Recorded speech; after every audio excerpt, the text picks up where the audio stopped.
Hello and welcome to our roundup of the best carbon plate running shoes available in 2025. In this video we'll be running through all the latest and greatest super shoes available from all the major brands, telling you which are the fastest out there or which will suit you best as a runner. It's one of my favourite videos we make each year because I love talking about all these incredibly impressive and innovative racing shoes. So in the past we've actually covered pretty much every carbon shoe we've tested when we've done this roundup video, but that is no longer possible. There are too many carbon shoes out there. Most brands are making at least two, so we've broken it down a little bit differently this year. First, we're going to run through what we consider the top tier of carbon plate racing shoes. These are the shoes we would pick ourselves on race day when we're in great shape, we've been training well and we're going for a PB, an absolute tip-top condition. These are the shoes we consider the best to help you set that PB. Then we're going to run through a whole load of other really good carbon plate racing shoes that could well be the best option for you because there is an element of personal preference now. Lots of brands have really amazing carbon plate racing shoes in their range that match each other on performance. So in that longer best of the rest category, we're going to talk through a load of really good shoes that might suit you because they're more stable or cheaper or comfortable or just a different type of carbon shoe than the ones we have in our top tier. Finally, I'll quickly run through a few shoes we haven't included in the video that we have tested that basically we think are fine but wouldn't top our list to buy no matter what you're really looking for in a carbon shoe. So one of our shoes in the top tier or best of the rest categories would always be our preferred pick. Notably, this is a roundup of current carbon plate racing shoes, so if you're looking for a bit of value, you could definitely look at older shoes because the ones released last year or even the year before or even the year before that are all still incredible racing shoes and are certainly going to be cheaper than the latest shoes, especially as a super shoe like this is one of the more expensive things you can buy as a runner. If you check out our roundup of the best carbon plate running shoes from last year, there are a lot of great options in there that are now in the sales. One last thing to mention before we head on to the shoes is that we have tested pretty much everything out there, but we have not tested the Adidas Adizero Pro Evo 2 or even the Pro Evo 1, so it's not included in this video. I imagine it's very good. All that said, on to the shoes. When it comes to all-out guns-blazing PR chasers over any distance up to the marathon, the Puma Fast R3 are the real deal. Incredibly light, punchy, propulsive and crucially comfortable. If you're in peak fitness chasing a fast time, this shoe should be on your shortlist. It sticks with the classic super shoe recipe, a high rebound nitrogen-injected foam, a full-length carbon plate, incredibly lightweight uppers and a very thin layer of outsole rubber, but cuts quite a unique shape with a decoupled midsole, a steep heel cutaway that saves weight and an extended carbon plate that lips out at the front for some crucial additional leverage. All that adds up to a shoe that really comes to life when you start moving at marathon pace. We put them to the test in the lab against rival race shoes and the facts show the Fast R3 made us more efficient than the likes of the Adidas Adios Pro 4. And it's not just us. Wider research found the shoe not only improved running economy against every shoe on test, but all 15 tested runners were their most efficient in the Fast R3. Now, lab tested efficiency means nothing if the shoes don't feel right when you're out battering the asphalt in the real world, and the Fast R3's unique setup might not be to everybody's taste. But a few of us here at the Run Testers have used the Fast R3 to clock PBs over the 5k, 5 mile, and run our second fastest marathon times as well. So these are definitely among our top carbon race shoes for chasing your very best times on race day when you're in peak condition. The Asics Metaspeed Sky Paris was our favourite racing shoe of 2024, and its follow-up does not disappoint, with the Asics Metaspeed Sky Tokyo being even lighter, springier and faster than the Sky Paris. It's one of the best racers available right now, and our preferred pick overall from the Asics Metaspeed range, which now includes 3 great options with the Ray and Edge Tokyo alongside the Sky. The improved ride of the Sky Tokyo is all thanks to a new midsole setup that has 2 different foams in it.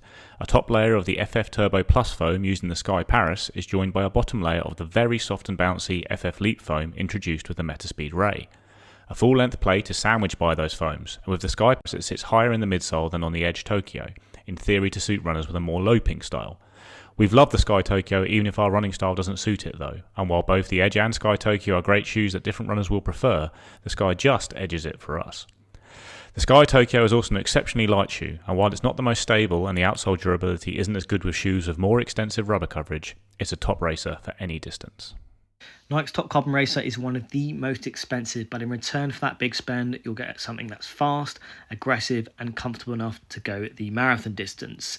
Now, in spite of its hulking size, this is the lightest version of the Alphafly so far, with a knitted upper that offers good breathability, all while holding feet nicely in place. Nike's combination of bouncy Zoom X foam, dual air zoom pods at the forefoot and a full-length carbon plate combine to create a ride that's aggressive and smooth and is well suited to shorter distance races with plenty of cushioning to carry you through a marathon. The rubber outsole offers ample coverage to make this one to handle some training time as well, but it's one definitely for race day where the Alphafly really comes into its own. The Saucony Endorphin Elite 2 is a major overhaul to the Endorphin Elite, with the most noticeable change being the new midsole foam. Saucony has replaced the previous Power and HG foam with the new, soft and springy Incredibounce foam.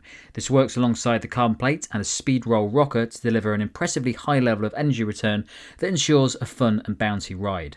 That bouncy foam does come at a cost though, especially when it comes to stability, so if you want a shoe with more support, we'd advise looking at some of the other options on this list. The squishy midsole also lacks the responsiveness of snappier carbon plate shoes, so the Endorphin Elite 2 is best placed for half marathon to marathon distance when you want to maintain a constant pace over fast acceleration.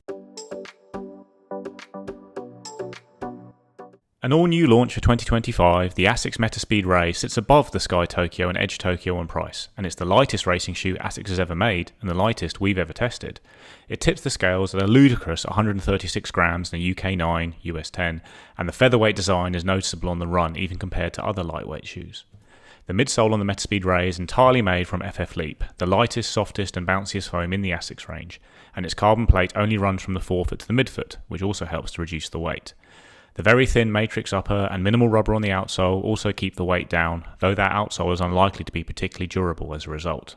The ride of the Metaspeed Ray is incredible. It's unbelievably springy, and its lightweight design coupled with that bounce will make it the best racer on the market for some runners, but it does have some drawbacks. It's not a stable shoe at all, and the lack of a full plate means heel strikers might find it especially wobbly at the back. While we've loved running in the Metaspeed Ray, it's a less safe bet than the Metaspeed Tokyo shoes, which are also cheaper, more durable and very light themselves. That said, for pure fun at fast paces, the Metaspeed Ray is about as good as it gets, if you don't mind a little instability. The Adidas Adios Pro 4 got a pretty big overhaul with a softer and springier midsole foam, a more comfortable upper and a new lightweight outsole design. All changes geared towards making this top tier race shoe a touch more comfortable for the long haul. It's now lighter, softer and springier than its predecessor, and that makes for a more enjoyable and faster ride for any kind of race or speedy training session.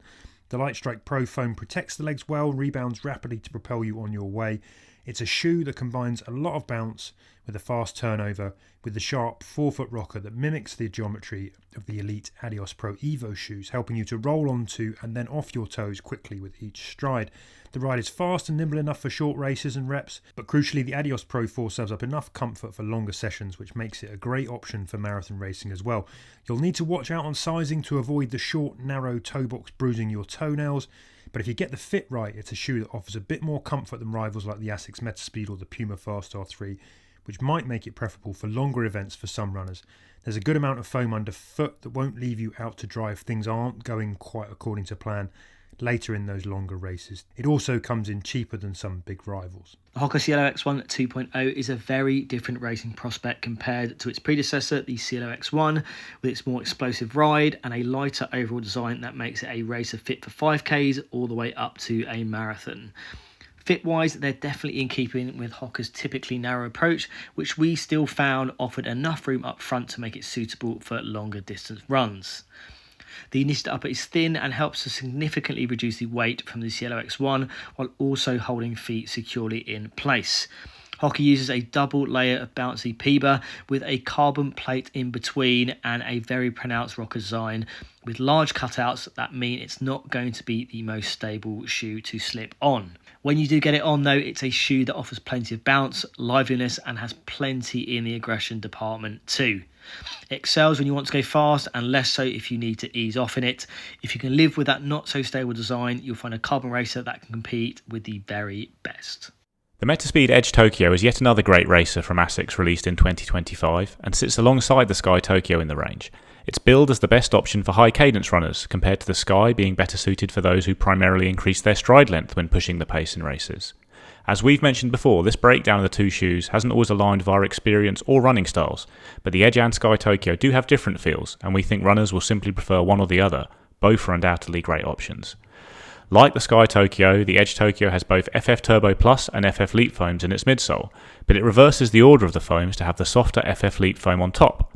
This, coupled with the fact the full-length carbon plate in the Edge Tokyo is more scooped than the one on the Sky, and sits lower in the forefoot as a result, means it has a softer feel than the Sky Tokyo underfoot. If you can try out both Asics Tokyo racers, we'd advise doing so to see which you prefer, but rest assured both are fantastic lightweight options that are at least the equal of everything else on the market. Brooks has really upped its game when it comes to speed over the last couple of years, with the Hyperion Elite 5 standing out as a true top-tier carbon plate racing shoe. The combination of DNA Gold foam with the full-length carbon plate delivers a smooth, springy and fast ride, while offering an impressively natural and stable experience when compared to some of the more aggressive super shoes available. It also has a more welcome fit than most race shoes, which can be on the narrower side. It's an excellent choice for runners seeking a lightweight, efficient carbon racer that's slightly more accessible than many other carbon plate options, but still with the performance gains you want on race day. In the realm of very expensive carbon racing shoes, the Puma Deviate Nitro Elite 3 is one of the more affordable options available that can still deliver a bouncy and fast feeling come race day to compete with the very best. It ticks the key box of being nice and light, with Puma's very breathable and minimal ultra weave upper helping it to disappear when it's on your feet. The midsole features Puma's TPU-based Nitro Elite foam, which is also packed into Puma's other excellent racer, the Fast R Nitro Elite 3. That's matched up with a full-length carbon plate and an excellent Puma grip outsole to handle a good mixture of training and racing. It's a shoe with plenty of lively bounce, gets feet turning over very quickly, and offers good energy return to make it well suited for marathons. It's not as unstable as some other carbon racers, which should make it a bit more appealing to runners that want a fast shoe, but not one that's going to be tough to handle when things get tough out on the course and in the latter stages of a race. Where most shoes are adding more stack height, the Vaporfly 4 actually focuses on trimming it down to create a leaner, lighter shoe. The result is a firmer, snappier ride that feels more connected to the road compared to the softer Vaporfly 3. It still has the ZoomX midsole and carbon fibre plate, but with a slightly more aggressive curve for enhanced propulsion. The new engineered mesh upper also provides a good level of breathability. Due to its slimmed down midsole, the Vaporfly 4 feels impressively quick on the feet and benefits from a more stable ride than its predecessor. It's ideally suited for distances from 5k to half marathon, but for more seasoned runners it also makes a viable option for full marathons. Essentially, Nike has successfully recaptured the responsiveness of earlier Vaporfly models in a lighter, faster design. The New Balance Fuel Cell Supercomp Elite V5 is the best carbon plate running shoe New Balance has made in our opinion, with a lighter, more aggressive ride than the SC Elite V4 that makes it a faster option for any distance.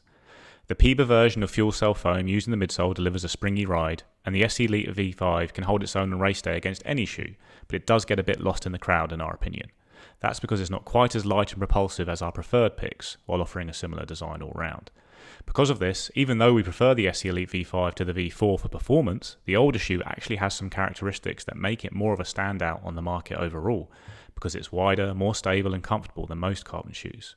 So while the SC Elite V5 is certainly a quick shoe that won't let you down if you pick it up to go PB hunting, it's not an absolute standout pick for us this year.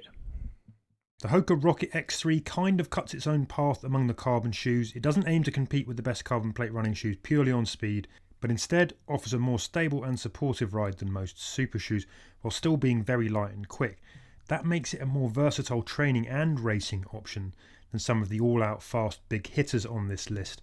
With a comfortable and supportive ride, the sidewalls of foam and lack of medial cutouts make it more stable than shoes like the Cielo X1 and the Adios Pro 4, and it works well at slower speeds as a result. It is still a fast shoe and a very light one. It's the lightest Hoka carbon racer to date, in fact, and the Rocket X3 performs well at a range of workout and race paces. But if you're looking for a carbon shoe that heroes on being light, smooth and more natural, then this is definitely one to check.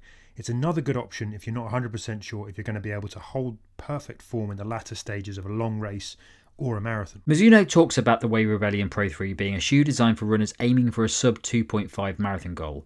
Although that seems like a strange time to focus on, the main takeaway is that it's a shoe that works best for seasoned runners due to an aggressive and unnatural transition. Mizuno has updated this version with a wider landing platform and their nitrogen-infused Energy X foam providing a soft yet springy ride. Those combined with the carbon-infused wave plate and speed assist rocker geometry for a propulsive toe-off. The engineered mesh upper ensures lightness and breathability, while the G3 outsole offers reliable grip on the road. The fit is snug, so many runners might consider going up half a size. The On Cloudboom Strike LS came out late in 2024, but remains the flagship racer in the On range, being lighter than the standard Cloudboom Strike thanks to its innovative light spray upper. This laceless and seamless upper is attached to the shoe by a robot and creates a secure fit with no hotspots, as well as bringing the weight of the shoe down. Beneath the upper is a midsole made from On's Helion HF foam, which is a PBA material and delivers a springy and responsive ride. It's a little firmer than many super shoes, but the rocker on the Cloudboom Strike LS, coupled with the plate and midsole foam, creates a very fast ride for events of any distance. The innovative upper doesn't come cheap, however, and while we rate the performance of the Cloudboom Strike LS highly, there are racers we prefer out there that are available for less, so it wouldn't top our list to buy unless you're all in on the impressive design. So as I mentioned at the start, we haven't included every carbon shoe we've tested this year, and there are a few that we've excluded just because we don't necessarily think they're the best to buy, even if they are really good shoes. So the Diadora Gara Carbon 2, for example, very good, comfortable, impressive carbon shoe, but quite expensive, a little bit heavier than most of the best options, not one we'd go for. Tracksmith Elliott Racer, really good, almost super trainer, but not a shoe that we think matches the performance of the best carbon plate running shoes, and again, quite an expensive option. Saucony Endorphin Pro 4 is a good shoe, just not as good as the other stuff around it, and the Saucony Endorphin Elite 2 we think is a significant step up, and the one we'd go to in that range.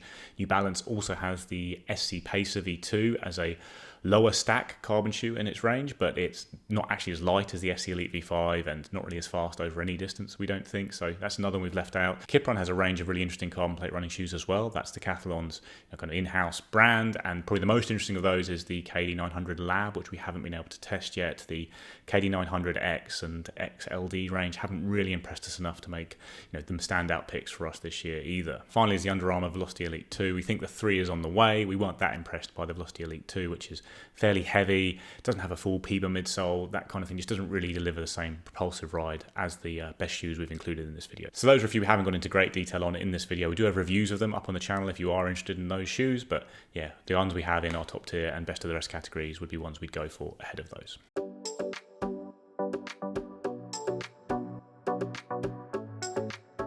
So that's our roundup of the best carbon plate running shoes 2025. Let us know what you think in the comments below, and let us know what you're racing in as we head into the autumn marathon season. Or actually, it's already started, I guess, with the Sydney Marathon having already happened. But lots of races to come. Let us know what you're racing in. Please like and subscribe, ring the little bell, and we'll see you next time.